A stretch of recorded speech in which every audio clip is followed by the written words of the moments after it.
while shooting over 70% from the field the last 3 games. Hey now, Kawhi, first player to average 35 points while shooting 70% over a 3-game span in the playoffs since the shot clock era began in the 50s. Max Kellerman, are you no longer concerned about your boy Kawhi and those Clippers? I've never been concerned about Kawhi. Kawhi, as I keep saying, is one of the greatest postseason performers ever. Ever. There are very few who have ever played who are as good under pressure as Kawhi. No, I'm never worried about Kawhi. He's just not a point forward. He's not a point guard. He's a scoring 2 or 3. That's what he does. He'll make everyone around him better. He's an offensive and defensive weapon, and he's twice been the best player on championship teams, 2 different franchises. I've never been worried about Kawhi, Stephen A. I was worried about Ty Lue because I couldn't understand. Adjustments needed to be made, right? And I couldn't understand why Rondo is getting 19, 20 minutes a game. And I thought that was the adjustment Ty Lue was going to make. It wasn't. Rondo got his same 19, 20 minutes. And by the way, he was his same excellent self, like Rondo is playoff Rondo, whether you play him for 30 minutes, 20 minutes, whatever. He's excellent. But Ty Lue did make an adjustment. He went small. Batum got the lion's share of the minutes that were going to bigs before. And that made the difference.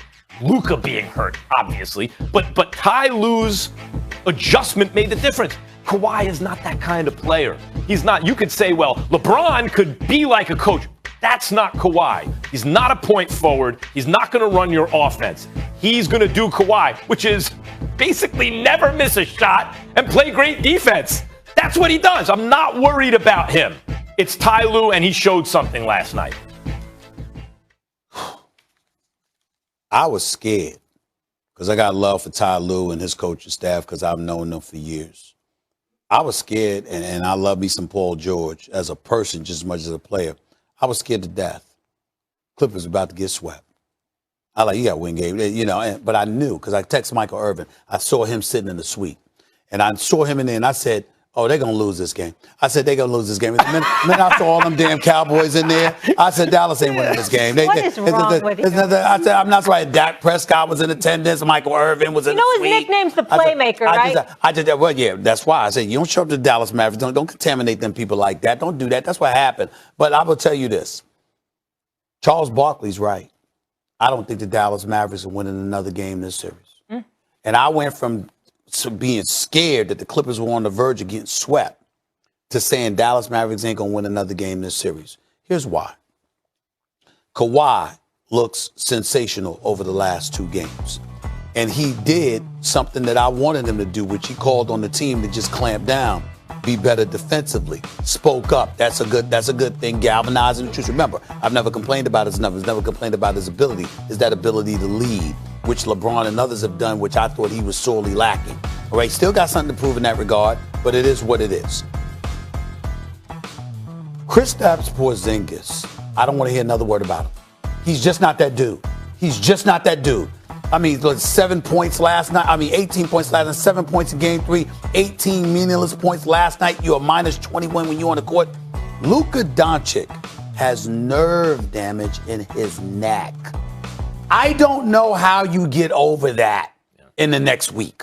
Nerve damage in your neck. And I appreciated Charles. That hurts me, you just saying it. I appreciated Shaq giving him props for playing hurt the way that he did. We really should appreciate Luka being out there and really doing what he could do, whatever he could do. I mean, you could see it was a struggle for him to lift his head up. It was a struggle for him to lift his head up. He was hurting that bad, but he had no help. And then that brings me to Dallas. And anybody that knows me knows I go back a very long ways with Rick Carlisle, who I got a lot of love for. We've known Mark Cuban for years. We got a lot of love for Mark Cuban. He's a friend of this show. I got to say this about them. If you lose these playoffs, it will be 6 times in the last 10 years since you won the title, since you beat LeBron and D-Wade in Miami, Max, in 2010, 2011. It's been 10 years. This year, if you lose in the first round, it will mark the 6th time you've been bounced out in the first round. And the other 4 times you never even made the playoffs. I mean, damn. We just gonna sit there and just ignore that? I think we just gonna gloss over that? over the last 10 years, 4 no appearances and 6 first-round exits. And that's it. At some point in time, we got to sit up there and say, Rick Carlisle, Mark Cuban, what's up with that? Look. What's up with that? Well, I mean, what's up with it now is they have hurt stars. Now, number one, what you say about Porzingis is true. Everything I used to say about Porzingis, injury has meant, and it's injury again this year, has meant he's just not built that way, 7'3". Injury has meant that every year he has to try to get back to where he was the year before, so he never gets any better. In fact, he's backsliding, and he had a bad game. You're right. I thought one day he could win an MVP. No, I don't think that anymore. Because of his health. But also, Luka, that's the biggest story here, to me, is not even this series. When I hear nerve damage, nerve damage, I'm thinking, wait a minute. Is this something this dude's going to have to deal with from now on?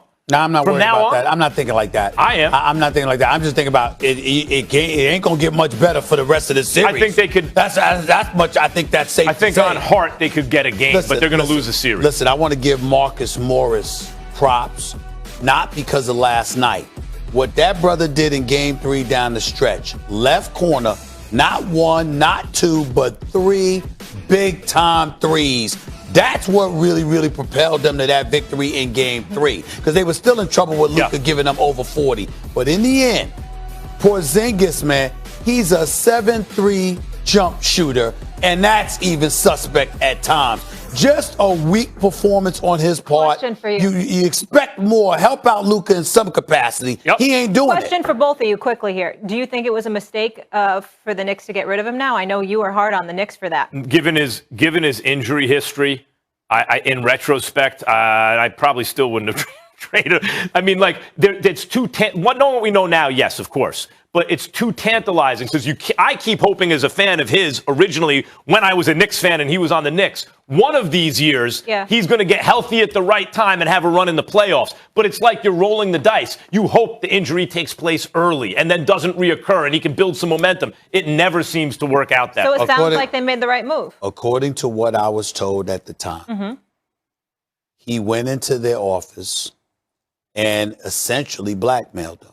He let them know, I don't want to be here. I want out.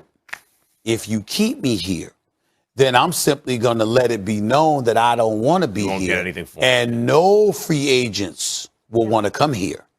So under those conditions, they had no choice.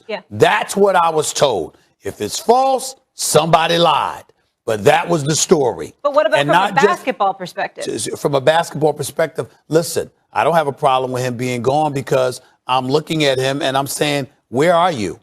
I mean, these are weak. Listen, when Luka Doncic is not just a ball player. He's a baller. He gets in your face. You too short. You too slow. You too fat. You can't mess with me. He talks and he backs it up when healthy. And he's got people, or at least one guy that's supposed to be the number 2, that on far too many occasions does not show up to help him. The issue with Porzingis is you have to commit money to him at that time. And given his health, you can't have that number invested in a league with a cap, even if it's a soft cap. You can't devote that much of your team's financial resources to someone who's not going to be there. And when he is there, is frequently compromised. Now, last year in the playoffs, you see why they did it. Because until he got hurt, he was giving them 35. He was like, oh, my God, Paul George, if you could be a second banana like that, you could win a championship. So it's tantalizing. But at this point, it just seems like if he ever puts it together, you may have to spend his whole career waiting for him to do it one time, and it's not worth it. All right. And as far as this series, Stephen A. again says he does not see the Mavericks winning another game. Barkley deserves credit because Barkley's the one that said he beat me to it because our first take didn't start until this morning. But Charles Barkley said it last night, and I said, damn. You co-signed. He beat me to it. That's exactly what I was going to say. Who's going to stop the Clippers if they get by the Mavs? Who's going to stop them until the conference Well, finals? I think if they – listen, don't they play Utah next? Yeah. If Utah gets past Memphis, which I believe they will,